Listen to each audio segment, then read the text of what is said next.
Ayan, pakita ko lang po sa inyo ito, yung na-video ko sa inyo noon na nagtatali. Ngayon ko lang po siya na kita, nahapuhap, pero yung bali niya sa akin 2 linggo na.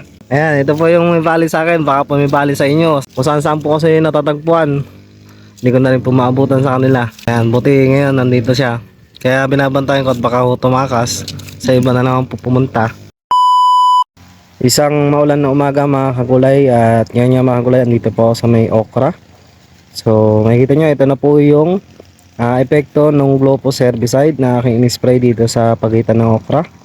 Ayan, so makikita nyo, medyo umuulan po ngayong araw, pero ngayon ay pinapadukutan natin yung mismong puno, yung mga maberde dito, para sa ganon pagkayari nila ay hahagisan ko na siya ng abono.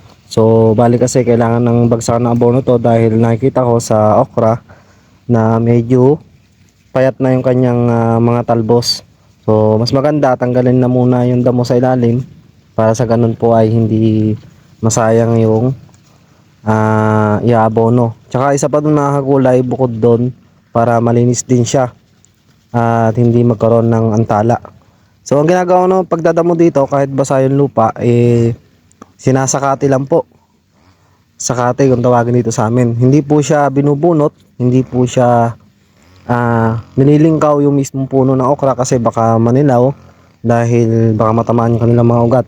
So ang ginagawa ko, pinapasakate. So ayun po sila. Ayan.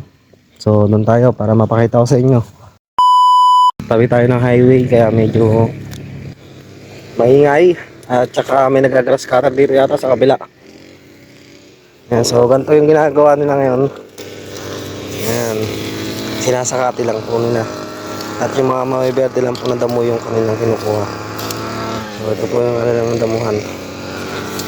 So makikita nyo, kayat na yung talbos niya. Ayan. Kaya kailangan na po natin siyang bagsakan ng abono. Tsaka para mabawasan din yung mga uod dito, makikita nyo mga butas-butas yung kanilang mga dahon, dahil do sa damo ay nakatira din po yung ibang uod. Ayan, so makikita yung damo, ayan, sakasakate. Sa ganun, pagka nag-spray ng mga insecticide, hindi na po siya magtatago pa dyan sa mga damo-damo na yan. Tsaka bukod doon, pagka nag-abono din, kapag nag-abono din, hindi na po siya masyadong lalaki yung mga damo.